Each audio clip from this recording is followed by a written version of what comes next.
da parte das perguntas, elas estão em torno a 5 pontos principais. Olhando as séries, acabaram. Número 2, estiveram muito no social, marxismo, que seja social, e isso não é da igreja praticamente, porque senão não teria perguntado. Terceiro, falta de espiritualidade, não rezam.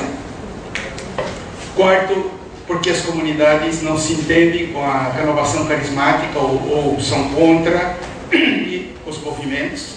E quinto, e é uma coisa separada da igreja, não tem nada a ver com a igreja, com a religião, não está aceita. Parece que em torno a esses 5 pontos se concentraram a maioria das perguntas. E depois, nós mesmos perguntando como é a nossa relação com o clero, está, parece, doentia, não está funcionando, é só de uma parte, ou é de ambas partes. Depois, com os outros grupos da igreja, se temos o mesmo objetivo, somos capazes de entender-nos ou não. Depois, especialmente os jovens, o que significa isso, porque não há interesse. Eram umas coisas assim, e também uma pergunta mais profunda, né? O que é isso? Porque a igreja se mete, não fomos nós que inventamos, sério, foram os bispos que decidiram que isso era importante a partir do Vaticano II e de Medellín. Então, escutando aos nossos bispos, nós estamos levando a responsabilidade do tema quando os outros lavam as mãos. Eu acho que duas coisas que queria dizer hoje, agora antes de ir para casa. Primeiro, de fato, não é a crise da comunidade de base, é a crise da igreja. Porque a comunidade de base é a célula da igreja. Mas não é a igreja na sua revelação, nos seus elementos essenciais, mas é o modelo histórico de igreja que está em crise. Então, muitas dessas perguntas, o que elas estão mostrando é que a igreja que se revela na sede aparece num modelo que as pessoas não estão acostumadas. E então pensam que esse modelo nega a igreja, quando só esse modelo que aparece está questionando um modelo que ainda estamos mantendo na igreja católica e que está decadente. E o que está morrendo é o modelo histórico da igreja católica. O modelo não é a igreja. Ela sempre vai renascer, vai ser capaz de atrair, mas certamente neste modelo não vai ser mais. Ninguém no mundo moderno, os seus netos, os seus bisnetos, não vão ter fé. Eles não vão voltar à Idade Média.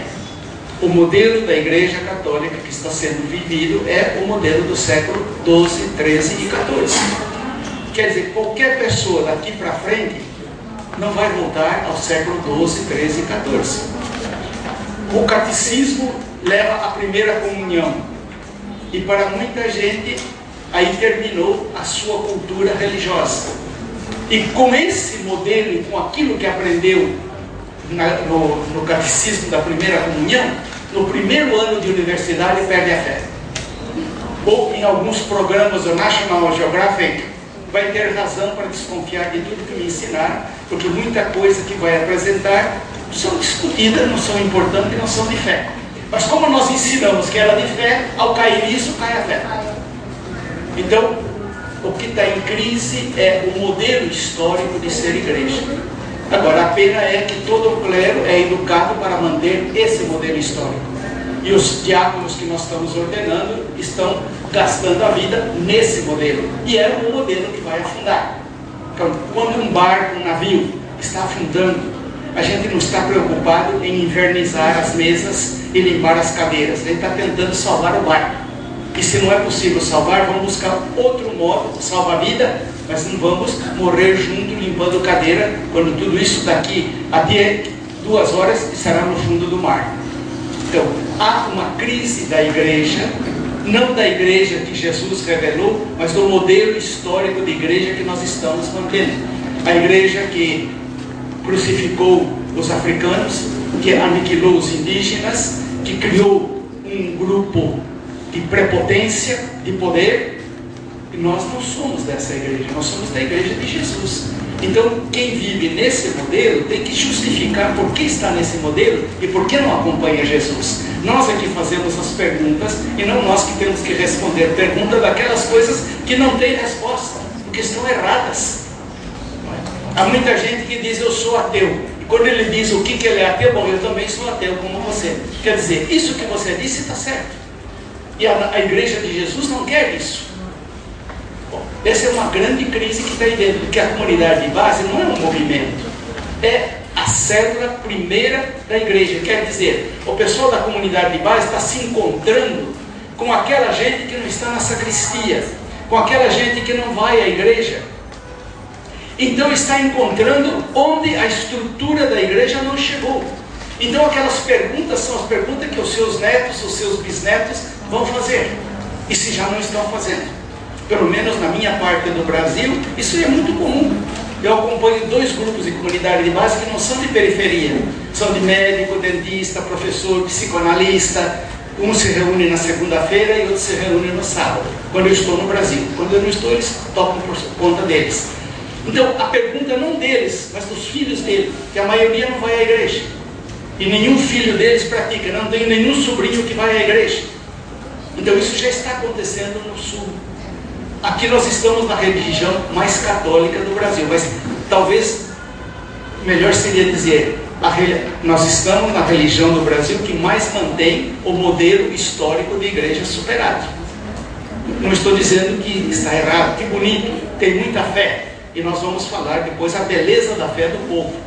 Mas o modelo histórico não vai aguentar, não aguenta. Olhe na Europa, que mandou missionários para o mundo inteiro. Na minha geração, eram missionários da Bélgica, da França, da Espanha, da Itália. Perguntem quantos missionários estão saindo agora, da Bélgica, da Espanha, da Itália, da França. Não estão saindo mais, quando saem são poucos. E somos muito agradecidos pelos que estão aqui conosco, porque são realmente, estão nos lugares mais difíceis, estão perseverantes, e quando fala de comunidade, eles estão aqui e os brasileiros não estão. A maioria. Eu falo em geral, pode ser que aqui seja diferente. Bom, essa é a primeira questão para a gente enfrentar o problema. Senão a gente quer que a pobre comunidade básica, o pessoal mais frágil da igreja, que não teve tempo de formação, que não teve assistência, que não teve apoio, responda a perguntas que aqueles que estudaram 10 anos no seminário não estão respondendo. Então, é injusto.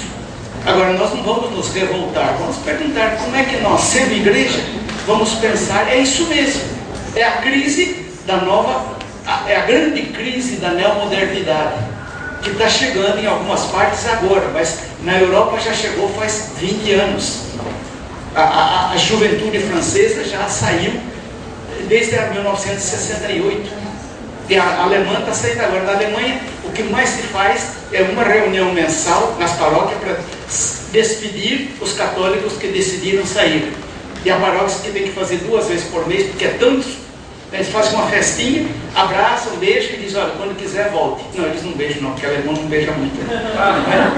Não, fazem uma festa para aqueles irmãos e irmãs que estão deixando a igreja católica e que não saem com raiva, e se algum dia quiserem voltar, e pelo fato de ter saído não somos inimigos.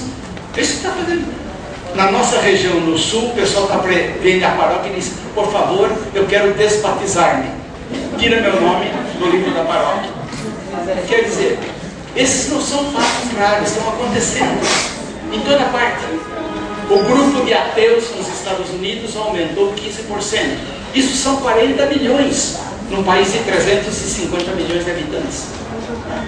No Brasil, o último censo diz que o número grande de ateus está aumentando. Bom, essa é a primeira questão. A segunda questão. De fato, eu entendo, vocês fizeram muito bem, e eu não estou criticando o que foi dito aqui, eu só estou mostrando o ângulo da questão. A questão não é o que a igreja pode fazer pelos jovens, mas o que os jovens podem fazer pela igreja. Essa é a pergunta boa. Quer dizer, se a igreja não tem obrigação de entreter os jovens, ela tem a obrigação de desafiá-los. Veja se vocês na sua juventude, Vão passar a vida inteira olhando televisão? Vão viver na crack? Ou vocês têm uma energia, uma capacidade dada por Deus para que o mundo, pela presença de vocês, seja transformador? Eu me lembro um jovem que dizia para mim o seguinte, em outro país, não foi no Brasil. Ele dizia,